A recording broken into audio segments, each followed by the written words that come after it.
Good morning. We'll wait till 11:30 for the actual start, but as you'll see, we've got a clock in the upper left hand, at least on my screen.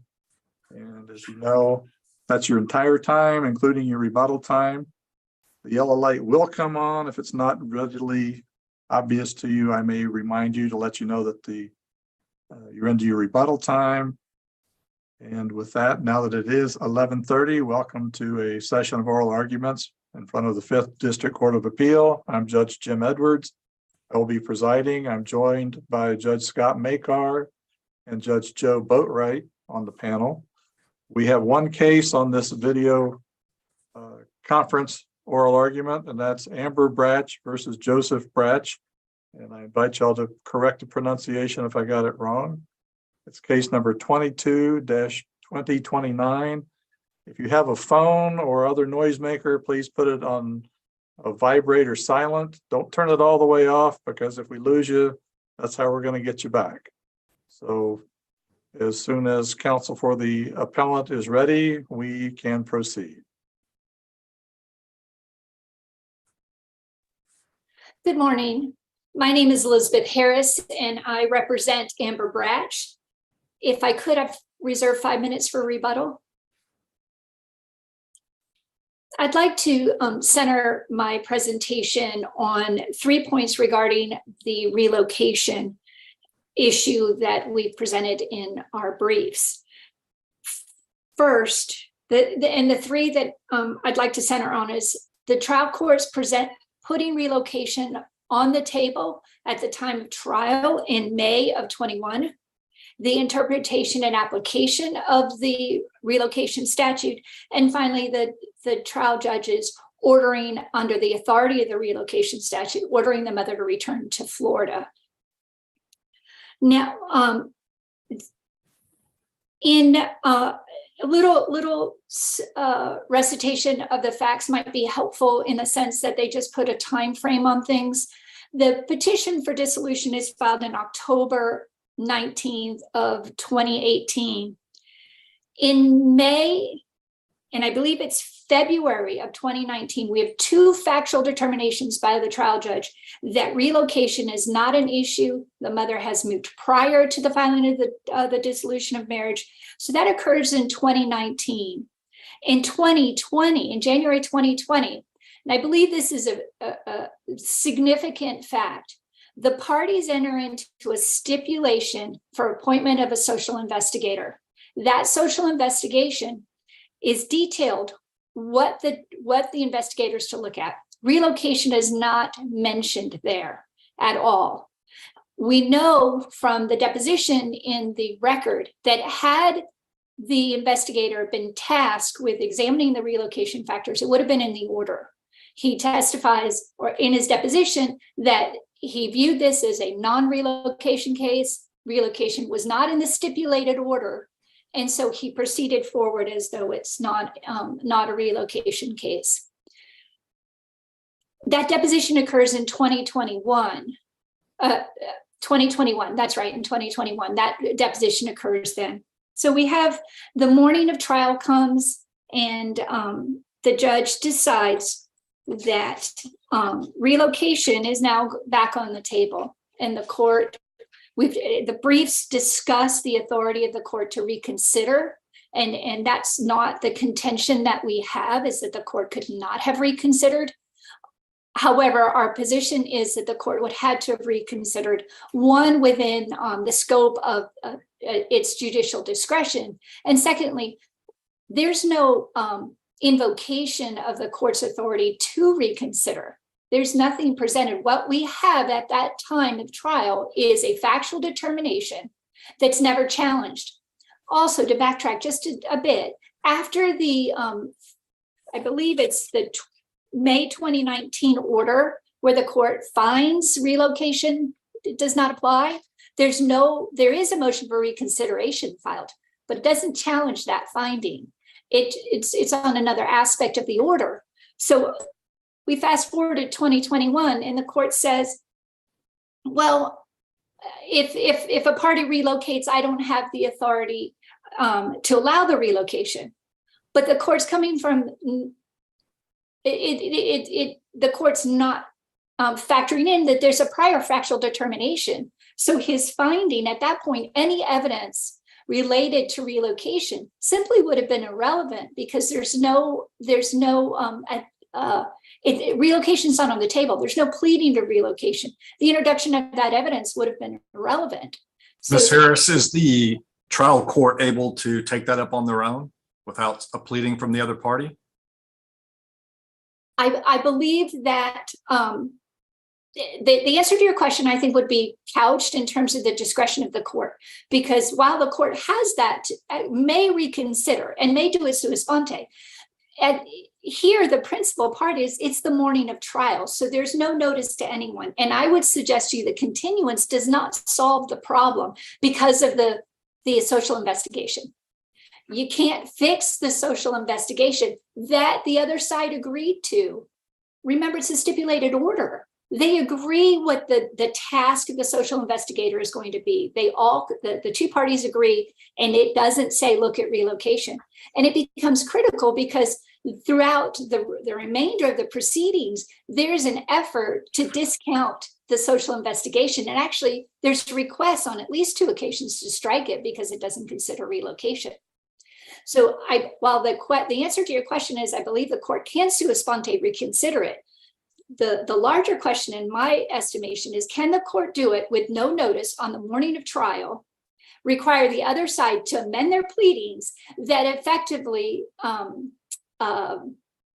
undermines the social investigation? And also the timing here is critical, because we have almost about 2.5 years to the trial date. We have about 14 months from the time the dissolution is filed to the stipulated order on relocation.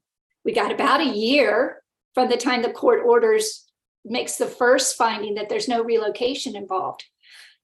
Then we have COVID that comes along. So we've got this significant delay before we even get to May of 21. That's also an important factor here, is they repeatedly argue that this report is stale, but it's stale in part because we have the COVID delays, but it becomes a point of contention in November of 21 because now it's stale and it doesn't consider relocation. And I think that's an abuse of the court's discretion to have reconsidered it in that context with no evidence to have challenged its original finding. I think the problem with the relocation gets further compounded because the court misinterprets what the statute requires. The court says in its final in the final judgment, I'm not very good at pronouncing names, so I won't try to pronounce the hard part of the name. I'll call it the Carter case.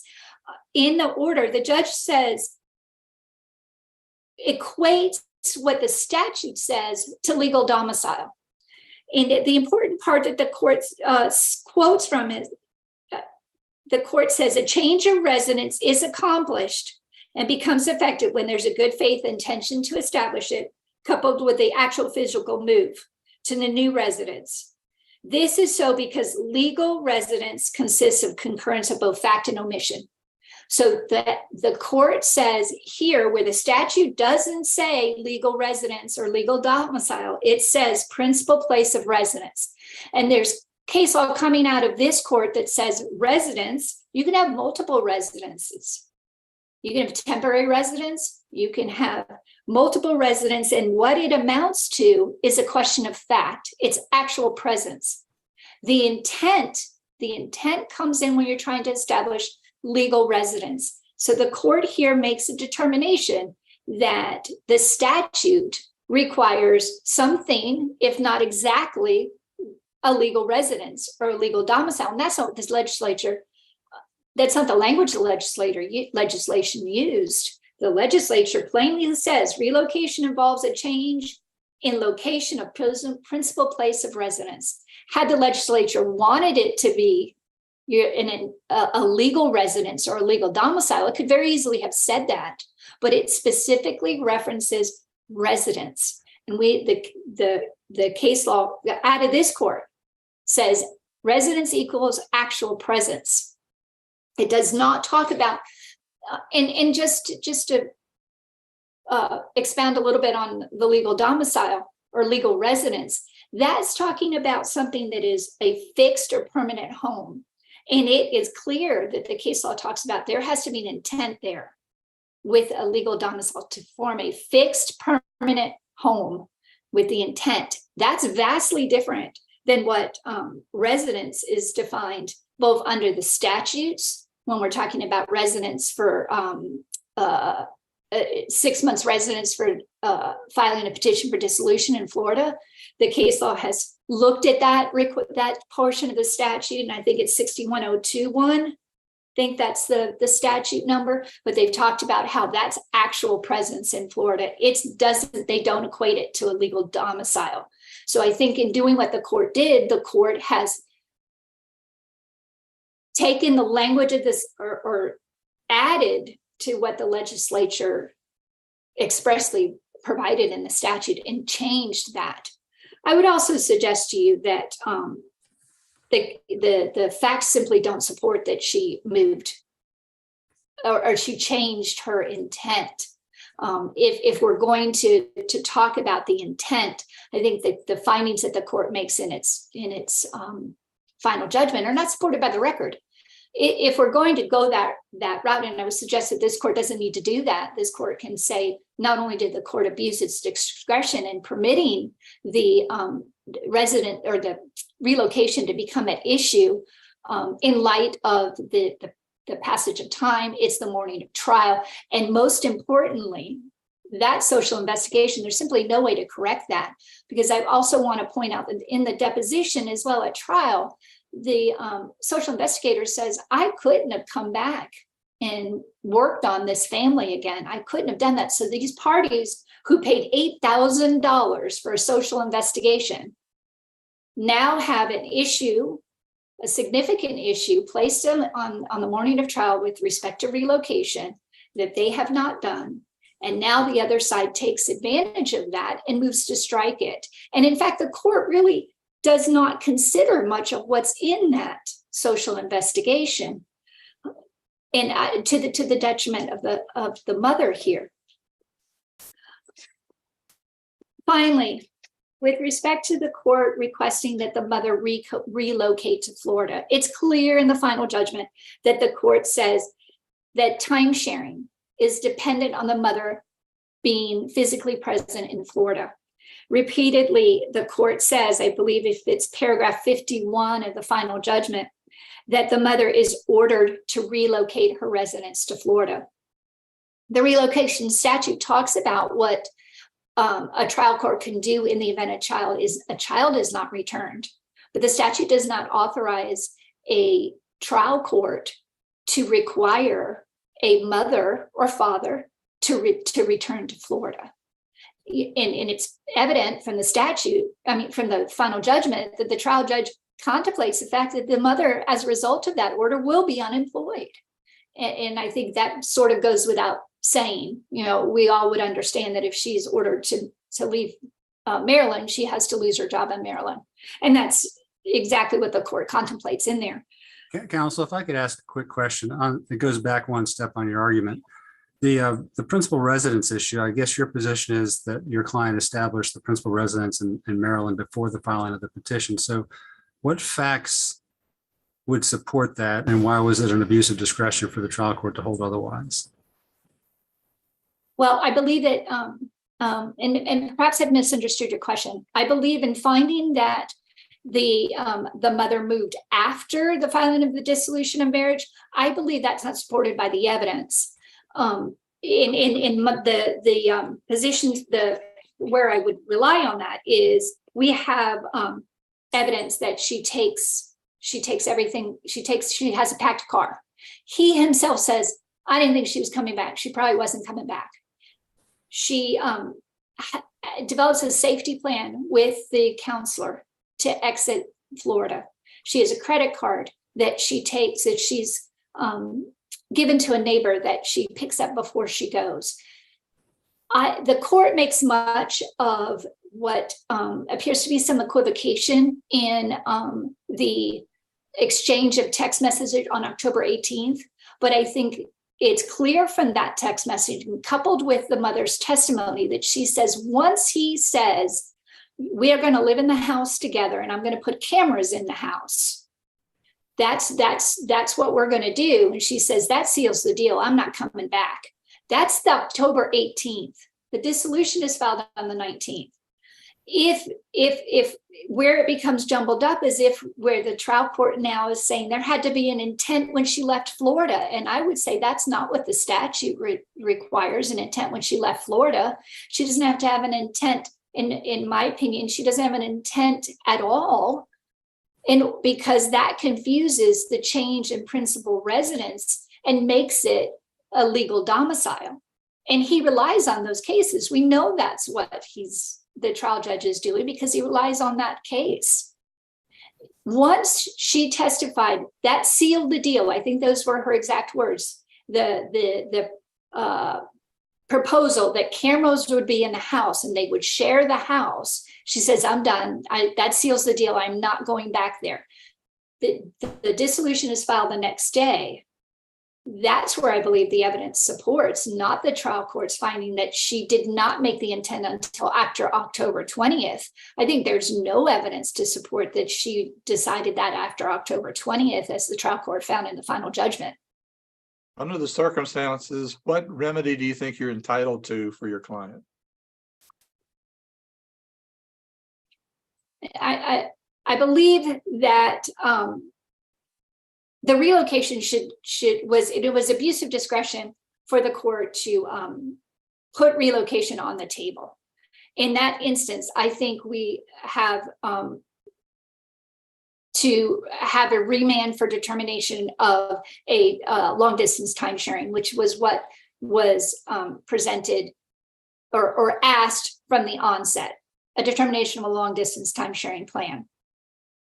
All right, and you're into your rebuttal time if you want to save the rest of that. I do. Thank you, sir.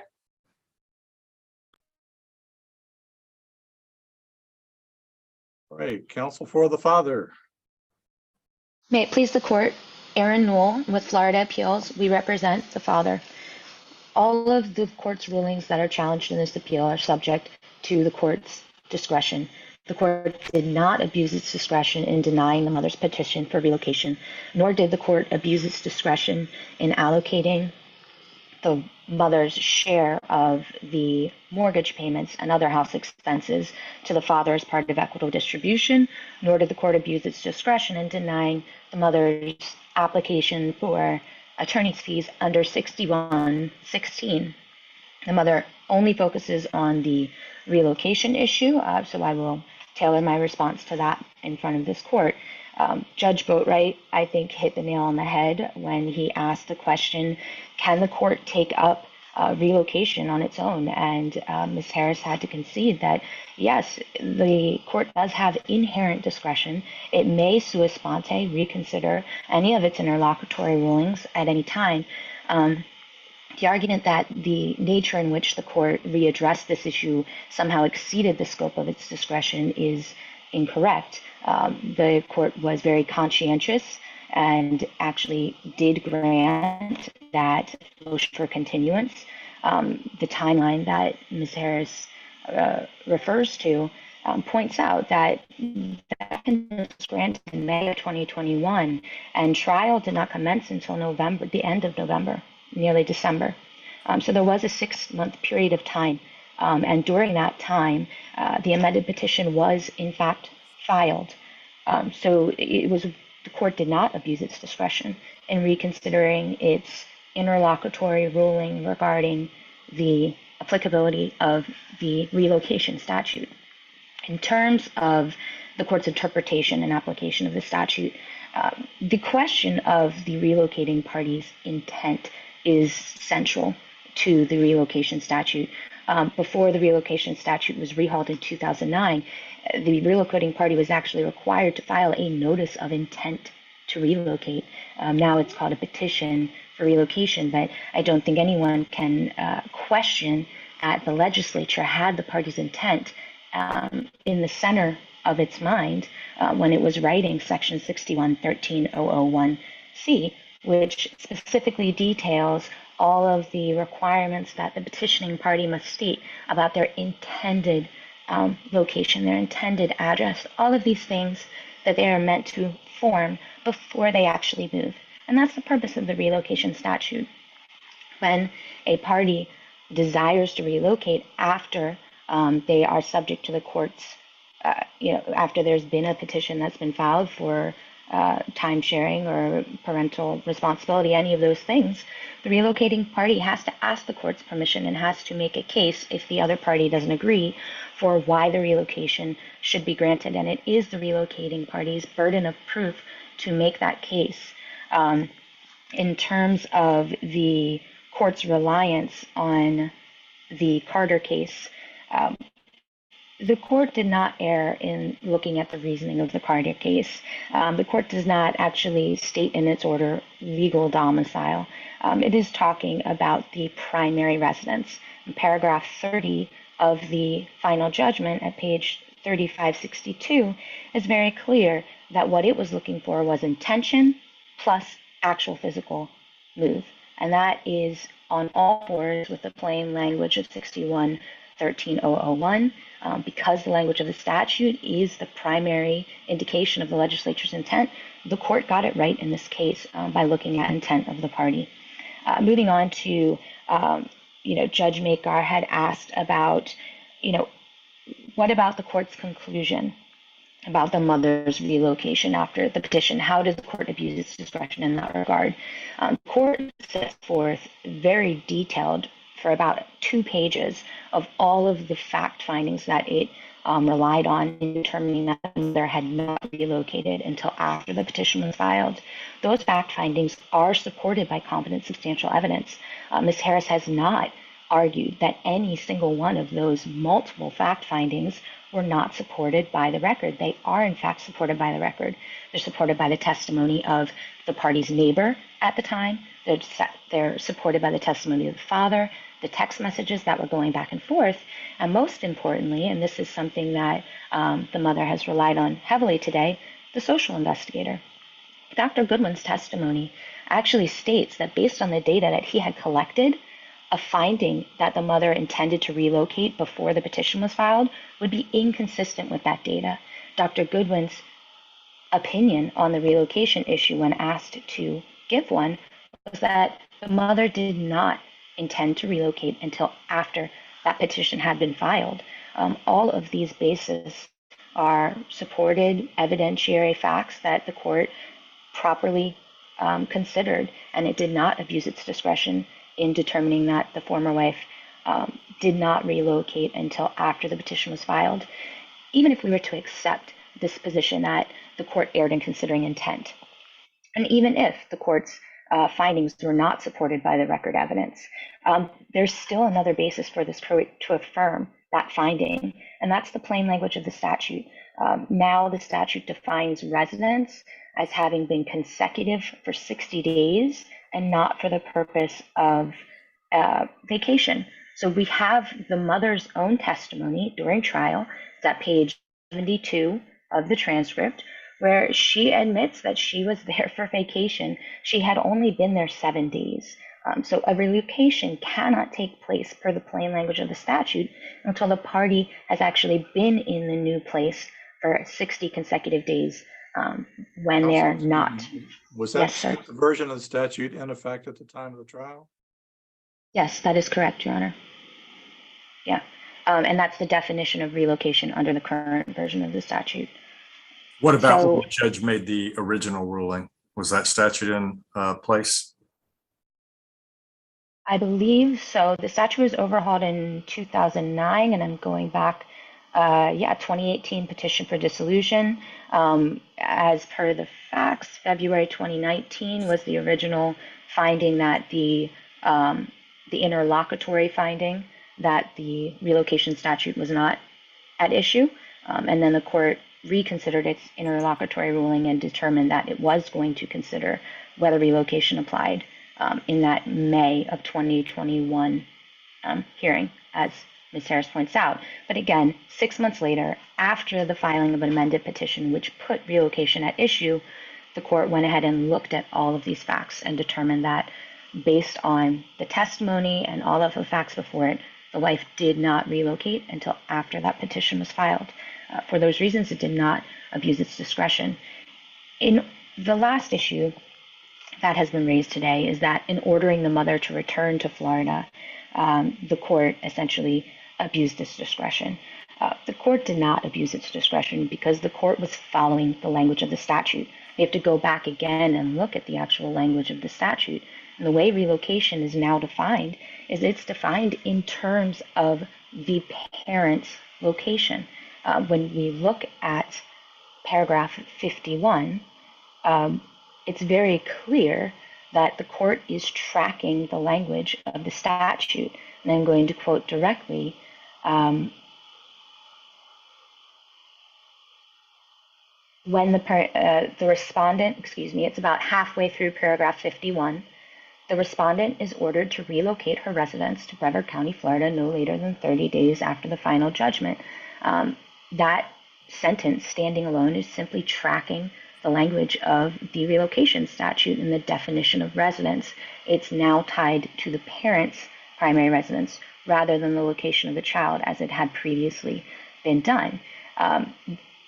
The remainder of this paragraph is very clear in the context of this entire paragraph that the court is directing the mother to bring the child back to Florida. The child shall begin to reside in Brevard County, Florida. The child must be brought back. And if you look at the final sentence, the judgment does contemplate that if the respondent does not relocate, then the child must be located in Florida. So it's very clear when you're not looking at one sentence in a vacuum, when you're looking at the entire context of that paragraph, that what the court is truly attempting to do and ordering the parties to do is to have that child located in Florida. The reason that the court has ruled for the child to be located in Florida is very clearly that it found it in the best interest of the child for that time sharing to take place and for the child to be located in Florida. The court spends nearly 10 pages of the order going through meticulously each and every one of the relocation factors and making fact findings regarding those factors. The court is explicit regarding the evidence that it was expecting to see from the mother that was not offered, and all of its findings are supported by competent substantial evidence. For those reasons, the court did not abuse its discretion in denying the petition to relocate, and the court has properly applied the statute. One thing we don't see in this appeal is any sort of constitutional challenge about the statute itself. What the wife or the mother really takes issue with is the nature of the statute. The statute talks about the primary residence of the parent. That's what the mother takes issue with.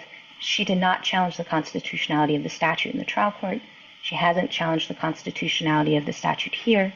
The final judgment does not unconstitutionally infringe on the mother's rights because there is competent substantial evidence supporting the court's fact findings. Counsel, if I could ask a quick I question. see that. On the attorney's fees Yes. issue, the judge's order, paragraph 92, I don't see a page, 3544 is the page number, but the trial judge says, the court notes that this litigation persisted almost entirely due to the respondent's decision to relocate.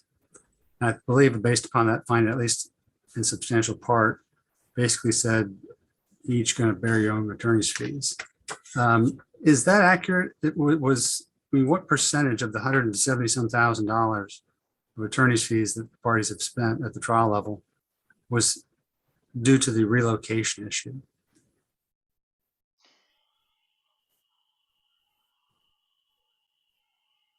I think the best indication of that answer, and there really isn't a clear place that I can look in the record to point you to, unfortunately, but the court does actually say what each of the parties had spent in litigation in its order.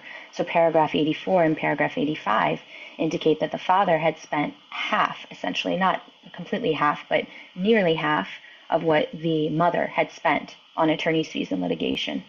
So the lion's share of attorney's fees was being expended by the mother in this case. I think that's indicative of the trial court's ruling. I think it's also indicative the fact that the mother had been denying that she had not relocated yet. And she took this position for 6 months between the time that she was ordered to file the petition and when trial actually happened. She was challenging the idea that the relocation statute could apply. So that certainly drew out litigation and made the litigation persist unnecessarily, whereas she could have, essentially admitted that she hadn't relocated under the current iteration of the statute. And again, I point the court to the definition of relocation. It's very clear, notwithstanding the whole intent issue, that the former wife had not been in Maryland for 60 consecutive days, and that she was in fact there for vacation. So, if I can interrupt on that point on the 60 days, was that discussed in the trial court's order, or was that litigated by the parties, the 60-day issue? yes, I believe that the court does in fact note that. I'm going to double check right now to let you know exactly. It's absolutely noted that she was there for vacation. I'm confident in that. And the amount of days that she was there, being 7 days, was also noted. I'm going to point you to paragraph 28 of the order, which is page 3562. The court notes that the statute provides the change of residence will not be found if the change is only temporary for the purposes of vacation. And it does find that she was there for the purposes of vacation. So yes, But it doesn't mention the 60 days. I do not believe that it mentions the 60 days, Your Honor. That's correct. Okay. So the trial judge is basically saying, I'm viewing this as an exception under the statute, the vacation exception. It's not, although I'm not sure he actually comes right out and says that. Correct. He notes this. I think the main thrust of the court's findings was based on the intent, as it found based on the evidence presented that the wife did not form an intention to actually relocate to Maryland until after. And again, that testimony, a great amount of it came from Dr. Goodwin. His conclusion as an expert that the data didn't support the finding that she relocated prior to the petition being filed.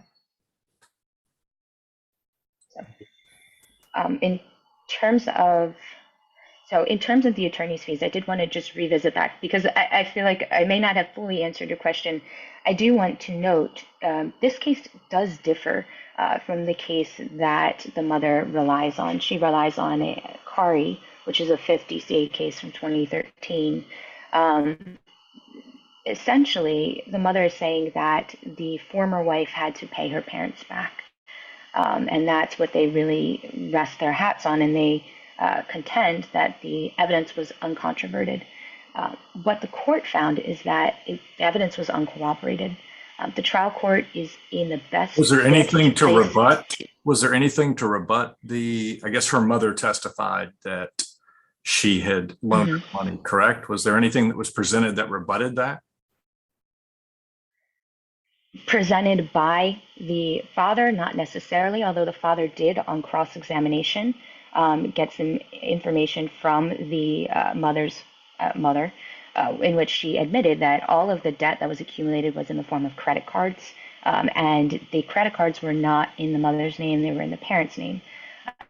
So in terms of the nature of the debt that had been allegedly, incurred, that the mother contended she had to pay back, that debt was in the form of credit card debt. So that, while necessarily doesn't controvert it, the fact of the matter is it was uncorroborated with any documentary evidence. And the trial court, being in the best place to assess the credibility of the witnesses that were testifying, it found that that was important in its order. It specifically says in the attorney's fees and costs section of its order that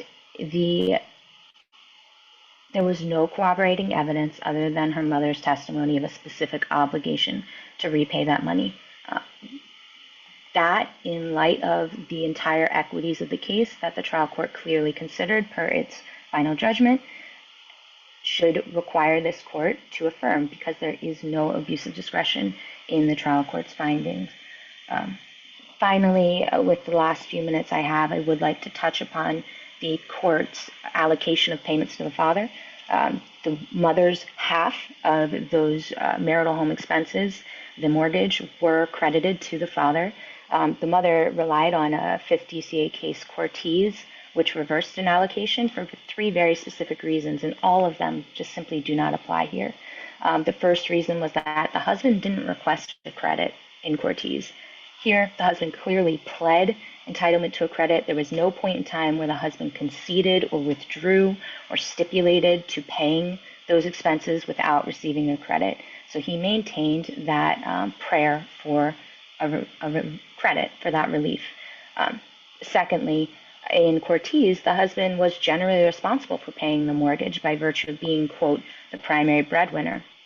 While the mother certainly tried to portray the father as the primary breadwinner in this relationship, it was the mother who was the primary mortgage holder in this case. This was a VA loan. The mother was employed full-time when they applied. She is the applicant, and she's the primary mortgage holder, and her income was contributing to the payment of the mortgage in this very short marriage of 19 months. Of course, the mother was pregnant and had a child and stepped back from working for a period of time, but there's no indication that this case is anything like Cortez, where we have a very short-term marriage and the mother is the primary mortgage holder. Lastly, in Cortez, the court ruled that the expenses the husband paid toward the home were actually being paid as temporary alimony, so there was double counting. That is not present here. Here, the court actually explicitly states in paragraph 54 that the wife abandoned her claim for alimony. The court treated this request as part of the equitable distribution scheme because that's the way the parties presented it. And the court's fact findings on this are explicit again per 61075. There simply was no evidence that the wife was entitled to an unequal distribution in this case. So the court's decision to award those credits should not be disturbed by this court. The court did not abuse its discretion in making any of the rulings that the former wife challenges here today. For those reasons, this court should affirm the final judgment in all respects. Thank you. All right, thank you very much. And we're back to Ms. Harris for the mother. So if I could go back to your question, Judge Boatwright, about whether you could sua sponte reconsider. I think we're all in agreement that the court has that continuing authority to reconsider rulings that the court makes. I think what makes this ruling particularly problematic, in my opinion, is this is not a circumstance, for example, maybe on a suppression hearing where the judge has heard evidence and he's heard conflicting evidence or evidence that contradictory and made a determination, a factual determination. And then some point later on says, I've really been thinking about this. And I think I want to reconsider my factual determination on that. I think I may have been wrong. What we have here is a factual determination twice. And in the absence of any conflicting evidence, the court says, I'm going to reconsider that and put this back on the table. I think that's where the problem arises and where it becomes an abuse of discretion to do that. While courts may always sua sponte reconsider things, can they do that in the absence of any conflicting evidence or evidence to the contrary to the factual determination it previously made? And we know that's the case here because in the court's order, he says, while the husband hasn't presented any evidence to the contrary, meaning to the contrary to its prior ruling, I'm going to allow this to happen. And I think that takes it apart from a sua sponte reconsideration of a prior factual determination and brings this into a place where I think this court can find that the court abused its discretion in allowing that to happen. And counsel, what's your best for that proposition? What's your best case on that point? On the sua sponte reconsideration? Yes, that it was an abuse of discretion here. I'll be honest, Judge Edwards, I don't think I have a case or did I find a case that mirrors the factual circumstances here, where there's been a factual determination and in light of any contradictory evidence, the court sua sponte changes its mind. I didn't find any cases on that. And sometimes we run into factual situations that are so unique that, and I think that's what we have here. So I'm sorry, I can't provide you a case that I feel. Counsel, isn't your argument that your client was going into the final hearing, relocation is not on the table, and now all of a sudden she has to spend all this money to litigate an issue that she didn't think she had to? It's almost like a detrimental reliance argument. 100%. And 100%, that's the position here. And where it becomes abusive discretion, in particularly because we have a social investigation that cannot be repeated by this particular investigator. They can't open the case up. Everybody spent $8,000. And the idea that these attorney's fees became inflated because of the relocation, we're talking about 6 months. Everybody up until May of 21 seemed to be in agreement that relocation was not at issue.